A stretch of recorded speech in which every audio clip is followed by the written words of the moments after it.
Le retour du cannibale. Gédéon Kyungu, bras armés de Kabila pour ébranler Tshisekedi. Dans les riches savanes du Grand Katanga, une figure sanguinaire refait surface, tel un spectre du passé. Gédéon Kyungu Mutanga, le seigneur de guerre cannibale, amnistié par un régime complice et aujourd'hui suspecté de semer le chaos pour saper l'autorité de Félix Tshisekedi. Né dans les entrailles de la République démocratique du Congo, ce personnage a émergé à la fin des années 1990 comme un prétendu défenseur des communautés locales contre les invasions étrangères lors de la Première Guerre du Congo. Mais rapidement, ces milices ont mué en machines de terreur, semant la mort et la désolation dans le triangle de la mort, Pweto, Mitwaba, Manono, entre 2002 et 2006. Des centaines de civils massacrés, 150 000 âmes chassées de leurs terres, des viols systématiques, des mutilations rituelles et même des actes d'anthropophagie pour briser les esprits. Voilà le legs barbare de Gédéon, documenté par des témoins lors de son procès-choc en 2007-2009. Condamné à mort pour crimes contre l'humanité par un tribunal militaire de Lubumbashi en mars 2009, aux côtés de 20 complices, Gédéon semblait destiné à pourrir en cellule. Mais le destin, ou plutôt les manigances politiques, en a décidé autrement. En septembre 2011, ces miliciens lancent une attaque audacieuse sur la prison de Kassapa, libérant leur chef dans un bain de sang qui laisse les gardes exsangues. Une récompense de $100 000 est promise pour sa capture, mais Gédéon renaît de ses cendres, s'alliant aux séparatistes Bakata Katanga pour prôner la sécession de cette province riche en cobalt et cuivre. De 2011 à 2016, ces forces ravagent à nouveau les campagnes, exacerbant tensions ethniques, meurtres et déplacements forcés, tout en alimentant l'instabilité qui profite aux puissants. C'est ici que la complice ombre de Joseph Kabila plane avec une intensité glaçante. En octobre 2016, Gédéon se rend aux autorités à Malambwe, flanqué d'une centaine de combattants sous prétexte de pacifier la région. Au lieu de croupir en geôle pour expier ses horreurs, il est accueilli en héros à Lubumbashi avec fanfare militaire et accolade du gouverneur du Haut-Katanga. Placé en résidence surveillée, une farce d'impunité, cette mansuétude est vue par Human Rights Watch et d'autres observateurs comme un pacte occulte avec le régime Kabila via le général Numbi. À l'époque, Kabila manœuvre pour prolonger son mandat au-delà des limites constitutionnelles face à une opposition bouillonnante. Gédéon, ce monstre recyclé, sert d'outil. Intimider les dissidents, stabiliser le Katanga minier et contrer les critiques en échange d'une amnistie de facto. Des voix, comme celle de feu Gabriel Kyungu Wakumwanza, accusent ouvertement Kabila d'instrumentaliser ce criminel pour semer la rébellion dans l'ex-Katanga, renforçant ainsi son emprise. Cette alliance tacite n'est pas anodine. Elle illustre comment Kabila, maître des ombres, protège les seigneurs de guerre pour perpétuer son influence, même au prix du sang congolais.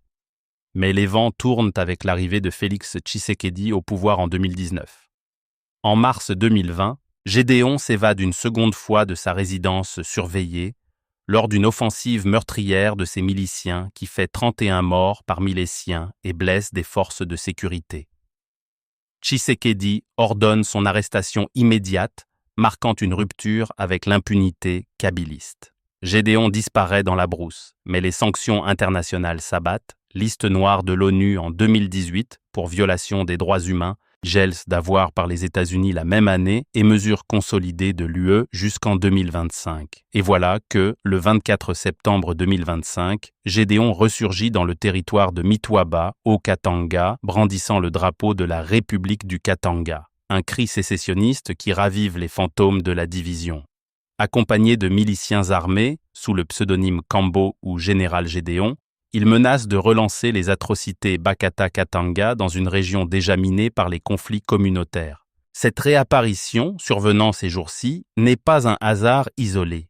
Elle coïncide avec le retour fracassant de Joseph Kabila lui-même en mai 2025, atterrissant dans le Goma rebelle tenu par le M23 pour fustiger le régime tyrannique de Tshisekedi et promettre sa chute. Accusé par Kinshasa de soutenir les rebelles et d'orchestrer une déstabilisation depuis l'exil, Kabila, via ses réseaux persistants, pourrait bien réactiver d'anciens pions comme Gédéon pour enflammer le Sud-Est, exploiter les richesses minières et miner l'autorité de son successeur. Des analystes voient dans ces mouvements synchronisés une stratégie concertée, balkaniser la RDC, attiser les insurrections pour affaiblir Tshisekedi, au risque d'un bain de sang généralisé. Ajoutant une couche de machiavélisme à cette toile, le M23, ce proxy rwandais qui a capturé Goma et Bukavu en juin 2025, se heurte désormais à un mur. Les accords de paix en cours, comme celui signé à Washington entre la RDC et le Rwanda le 27 juin, freinent son avancée, malgré des combats persistants et un refus du groupe de reconnaître l'entente.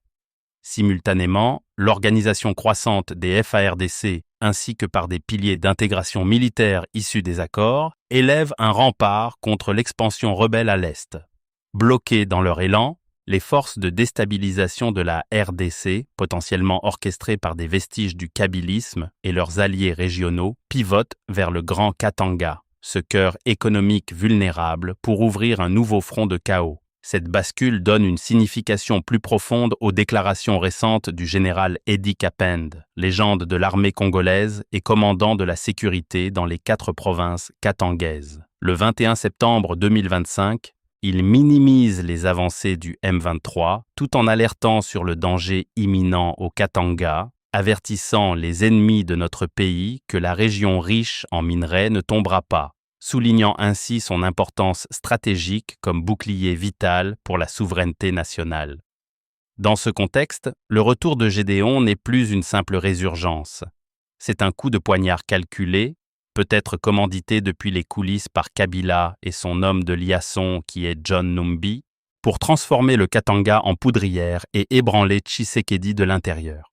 Les appels à une intervention rapide des forces congolaises fusent. Mais dans ce jeu d'échecs mortels, la question persiste. Gédéon est-il le bras armé d'un Kabila revanchard, prêt à tout pour reconquérir l'influence perdue? Le Katanga, cœur économique de la RDC, pourrait bien devenir le théâtre d'une déstabilisation orchestrée, où l'impunité d'hier nourrit les flammes d'aujourd'hui. Soyons vigilants. Eugène Diomine Dongala, Démocratie chrétienne.